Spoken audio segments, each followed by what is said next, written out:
Le sujet du jour de Smartech, c'est l'open banking. Est-ce que ça va vraiment nous apporter de nouvelles expériences de la banque? On en parle avec Hervé Brucker, directeur marketing, communication et expérience client et membre du comité de direction d'Orange Bank. Orange Bank, banque en ligne lancée il y a 4 ans, 1,8 million de clients, c'est ça? C'est ça. Et présent en France et en Espagne. Et à vos côtés, Victor Duboucher, directeur des partenariats bancaires chez Papernest, une solution qui automatise la gestion des contrats de la maison. Vous nous en direz davantage. Et vous avez, signé un partenariat récemment avec une banque tout à fait classique, BNP Paribas. Donc ça va nous permettre de voir un peu comment le marché change avec une banque en ligne, un nouvel opérateur qui arrive sur ce domaine, mais un opérateur historique du mobile. Et un acteur originel, on va dire, online, 100% numérique, qui travaille avec une banque classique. D'abord, première question, est-ce que vous êtes capable de me définir tout à fait simplement ce qu'on appelle l'open banking? Tu veux que je m'en occupe? Vas-y, je t'en prie. Okay. Alors, tous les deux, vous allez vous en occuper. Oui, c'est ça. Puis on a plein de cas illustrés à vous présenter. Alors, l'open banking, c'est le travail qui est fait de proposer quelque part à des fintechs de travailler en collaboration avec des banques. Et on a des cas très simples d'illustration, qui sont la disposition des données, la mise à disposition des données des banques de manière sécurisée, réglementée, codifiée avec des statuts auprès de fournisseurs qui vont utiliser la donnée pour créer des cas d'usage pour les clients de la banque, pour leurs propres clients aussi. Donc une ouverture des banques aux prestataires du numérique? Exactement. Je pense que c'est super intéressant ce qui se passe en ce moment avec l'open banking.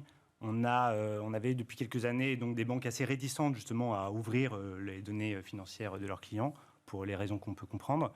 Et depuis quelques années avec DSP2, on s'aperçoit que les banques... La directive européenne sur la protection des transactions. Oui, c'est ça. Qui permet en fait aux banques d'ouvrir certaines données de leurs clients, notamment les données de transactions, les montants, les fournisseurs, vont permettre en fait de transmettre ces informations, de les partager avec des acteurs tiers. Comme par exemple Papernest, pour lequel je travaille, qui va nous permettre en fait nous d'avoir accès à ces données et de proposer de la valeur ajoutée aux clients pour compléter en fait la valeur des purs produits bancaires. Alors on va évidemment y venir à la valeur pour le client, hein, au final, c'est ça qui est intéressant, qu'il soit particulier ou entreprise d'ailleurs. Mais est-ce que ça va changer fondamentalement, profondément, le secteur de la finance selon vous? Est-ce qu'on peut parler vraiment d'un nouveau visage? Oui. Alors en fait, avant, quand on devait travailler dans l'innovation et développer l'expérience client, les banques, elles le faisaient soit en propre, toutes seules, soit avec des logiciels, des partenaires, des gros industriels et des cabinets. Maintenant, c'est un peu comme dans une relation amoureuse, on a plusieurs approches. On a le speed dating, on fait des hackathons, on fait de l'open innovation avec des startups, avec des fintechs. Puis après, on commence à se connaître, on se dit, on aménage ensemble, on fait du coworking, on a des espaces de travail en commun, on a des incubateurs, des accélérateurs. Et puis là, on commence à se dire, on commence à faire un achat en commun, une voiture, donc on commence à mettre un petit ticket, on investit un petit peu. Et puis, quand c'est vraiment le grand amour, on décide après les fiançailles de se marier et on peut faire de l'acquisition, voire de la fusion. Donc, par exemple, chez Orange Bank, pour aller plus vite sur la partie pro, on a décidé non pas de faire en propre, mais d'acheter une fintech qui s'appelle Anytime, qui est dédiée aux pros, aux PME et qui accélère vraiment le développement de tout ce qui est facture, devis, etc. Et puis après, on peut faire aussi plus simple, donc faire des POC, des prototypes, tester, et puis pourquoi pas des partenariats commerciaux avec des Papernest ou autres. Et on a fait par exemple récemment... Ça renforce les banques finalement ou ça risque de les fragiliser davantage avec plus de concurrence? Alors nous, enfin, en tant que Papernest, forcément, on est convaincus qu'avoir une banque qui crée un écosystème d'acteurs autour de la banque qui vont pouvoir répondre à chaque moment de vie des clients pour des besoins bien spécifiques, ça renforce la proposition de valeur des banques, bien sûr, puisque en fait, la banque ne va pas avoir à développer en interne des solutions coûteuses, mettre beaucoup d'investissements technologiques dans des process lourds, dans des roadmaps IT qu'on sait longues et pénibles pour les banques, et il va pouvoir, à la place, s'entourer d'acteurs agiles, flexibles, innovants, qui vont pouvoir leur permettre, comme Papernest par exemple, de faire des réductions de factures sur la dépense du logement et donc de répondre à des besoins bien spécifiques du client des banques. Alors, expliquez-nous justement comment ça fonctionne, votre service, et en quoi ça crée un nouveau service pour la banque. Oui, bien sûr. Alors, Papernest, c'est une solution gratuite pour les particuliers qui permet de centraliser l'ensemble de votre dépense du logement, donc Internet, énergie, gaz, électricité, mobile, etc., sur notre plateforme unique. dans le but de comparer, résilier et souscrire des nouvelles offres plus intéressantes pour le client. Très concrètement, comment je fais alors, très je vous mets en contact avec mes prestataires. Ouais, alors juste pour finir la petite explication, donc on fait cette plateforme unique dans laquelle vous pouvez centraliser l'ensemble de vos contrats. Et dans ce contexte-là, en fait, nous on travaille en particulier avec les banques qui vont être prescripteurs de notre service. Très concrètement, on va se brancher en fait sur les données transactionnelles des clients des banques, éplucher leurs différentes dépenses, électricité, gaz, etc., et leur dire ici, tu peux faire a priori une économie de temps. Si tu es intéressé. Donc c'est à partir en fait des prélèvements automatiques ou des prélèvements d'ailleurs pas automatisés que vous constatez sur le compte d'un individu, que vous pouvez lui proposer de faire des économies, de changer de prestataire. Exactement. Nous, on va être capable, en faisant tourner notre algorithme sur les différentes dépenses, de regarder le montant, le fournisseur, la récurrence des paiements et de pouvoir proposer une estimation des économies que le client peut faire. Ensuite, et c'est ça vraiment la valeur ajoutée de PaperNest, c'est que le client, s'il est intéressé, va pouvoir affiner cette estimation en renseignant d'autres informations, notamment ses données de logement, et pouvoir switcher vers des offres plus intéressantes en quelques clics directement sur PaperNest. Donc là, vous nous avez dit, c'est véritablement un nouveau service qui n'était pas jusqu'ici proposé par les banques, et vous nous avez dit que c'est un service gratuit. À partir de quand l'open banking, les nouveaux services de ces banques en ligne vont rapporter de la valeur sonnante et trébuchante? Parce que finalement, dans le numérique, le modèle, c'est le gratuit. Est-ce qu'on ne voit pas les prix chuter de plus en plus dans le domaine? Moi, je prends un autre exemple de partenariat open banking entre une banque et puis une fintech, où c'est un rapport win-win, c'est gagnant-gagnant pour la fintech, pour le client aussi, et puis pour la banque. Par exemple, nous, on a choisi de faire un partenariat, une alliance avec United, qui est un expert du digital sur la partie crédit. Ouais. Comment ça va se passer? Donc dès cet été, on va avoir une nouvelle offre refondue complètement pour souscrire un crédit chez Orange Bank. Donc avant, je mettais 5 jours pour demander un crédit. Je devais envoyer mes pièces justificatives, mes relevés de compte, mon avis d'imposition. Demain, en même pas 6 minutes, je peux directement faire une demande de crédit et me connecter à ma banque traditionnelle, ma banque principale, qui est autre que Orange Bank, collecter directement mes données. Donc j'ai une vue budget, j'ai une vue sur le comportement du client, donc ce qui me permet d'un point de vue client de gagner du temps, ce qui me permet d'un point de vue banque d'avoir une vision plus précise, plus fiable, pas de faux documents, une vraie analyse du comportement du client, et ce qui me permet au bout du bout d'avoir multiplié par 2 mon taux de conversion, réduire mon risque de 30% et accepter davantage de clients. Des clients que je ne connaissais pas, qui ont peu de preuves à me donner, les jeunes, les freelances, etc. Et quand j'analyse toutes ces données-là, eh ben, le client il se retrouve gagnant parce qu'il peut accéder à des crédits avec un risque qui est bien mesuré et un taux préférentiel. La banque, elle gagne plus de business puisqu'elle autorise plus de clients à venir et devenir clients chez elle. Et puis la fintech qui fournit ces services-là est commissionnée par rapport aux ventes qui sont réalisées derrière. Donc c'est vraiment gagnant-gagnant pour tout le monde. Donc ce que vous me dites, c'est qu'on n'est pas forcément coincé dans ce modèle de la gratuité. Je pense que le modèle... On peut trouver de nouveaux modèles économiques. Le modèle de la gratuité, en tout cas pour PaperNest, il est essentiel. C'est garantir au client que gratuitement, il va pouvoir évaluer ses factures, centraliser l'ensemble de ses contrats et potentiellement faire des économies importantes, plusieurs centaines d'euros par an, et aussi gagner des longues heures de démarches administratives. Je pense que l'apport pour la banque, au-delà de la rémunération nette, c'est de pouvoir apporter un service qui va apporter plus de satisfaction à ses clients. Et puisqu'on sait que la satisfaction client, c'est un sujet cœur pour les banques, et puis un service qui va permettre d'attirer des nouveaux clients. Sujet pas facile, les relations entre les banques et leurs clients. Exactement. Et on s'aperçoit que notamment le Net Promoter Score, donc l'indice qui permet de calculer la satisfaction client chez les banques, est un vrai sujet sur lequel toutes les banques travaillent aujourd'hui. Comment elles peuvent demain améliorer leur Net Promoter Score? Un des leviers, c'est de s'entourer justement de différents acteurs qui vont apporter plus de valeur à leurs clients, en dehors du champ traditionnel d'action des banques. C'est de la fidélisation, finalement, dans un monde plus concurrentiel. Après, il ne faut pas se leurrer, hein. Les fintechs sont aussi considérés comme des concurrents. Donc, absolument, c'est pour ça que je dis c'est dans un monde de plus en plus concurrentiel. En même temps, on essaye de proposer de la fidélisation. Voilà, c'est pour ça qu'on a vu que certaines banques, par exemple, préféraient acheter la fintech, l'absorber directement. Donc c'était le cas de grandes banques qui ont absorbé des banques en ligne même, qui ont absorbé des solutions d'agrégation de comptes par exemple, ou des partenaires qui gèrent la personnalisation des comptes, ce qu'on appelle PFM, Personal Finance Management. D'autres banques ont choisi d'acheter des néobanques qui restent à côté, qu'ils laissent autonomes, ou juste un ticket. Donc en fait, on a quand même ce rapport de force où on a besoin de cet écosystème, parce que ce qu'on va chercher dans une fintech, c'est la sérénité, c'est l'agilité, c'est le côté focus client.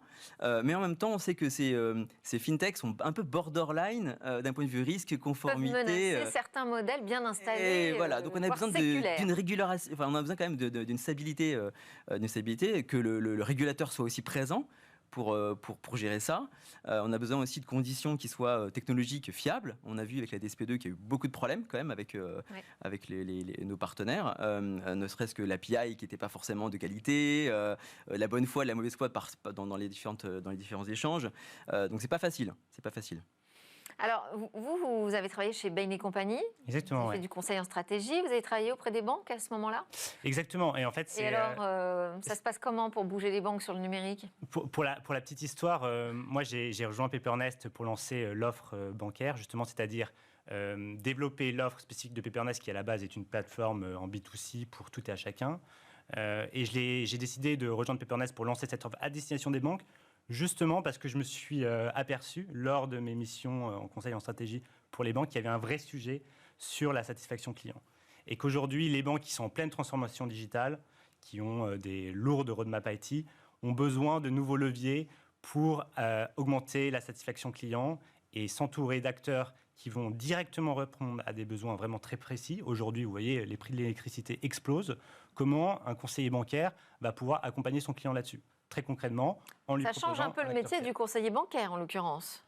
Justement, le conseiller bancaire va pouvoir en fait accompagner l'ensemble de ses clients sur les différents moments de vie, non simplement en lui proposant un crédit IMO, une assurance vie, etc., mais en lui disant, en étant prescripteur, et dire « Ok, tu as des dépenses d'électricité, d'internet, box mobile qui explosent, je te prescris d'aller voir Pepernest ». Et ce qui est très fort, c'est que les clients ont confiance dans leur banque en général. Donc, elles capitalisent sur cette confiance pour prescrire des services dans lesquels elles croient et qui vont apporter vraiment de la valeur ajoutée pour leurs clients. Je vais vous parler aussi de votre passé à vous, puisque vous étiez chez Carrefour en charge du digital et des offres bancaires. Dans ce domaine donc de plus en plus concurrentiel, où sont les principaux concurrents de la banque ? Vous allez me dire chez les opérateurs mobiles. En fait, c'est vrai qu'on pense beaucoup aux fintech, on pense beaucoup aux nouveaux arrivants, on pense à ceux qui viennent du retail, donc les Carrefour qui ont lancé leur propre activité bancaire. Mais là, c'était dans les années 80, avec la première carte de fidélité. Avec les oui, mais ce sont les grandes enseignes de consommation et donc bien placées a priori. C'est ça, voilà. Et puis à chaque fois qu'on a un gros retailer, on a aussi la petite filiale financière qui est là aussi pour équiper en carte de crédit, en solutions financières. Mais en fait, le vrai défi qu'on a aujourd'hui, en termes de banque, c'est soit se diversifier, soit se concentrer sur ce qu'on sait faire. Donc il y a plusieurs stratégies derrière. Il y a même des banques en ligne qui font des marketplaces. Et après, on regarde les fintechs avec beaucoup d'attention. C'est aussi nos partenaires dans l'écosystème. C'est aussi des concurrents directs ou indirects. Mais le vrai défi, c'est pas eux.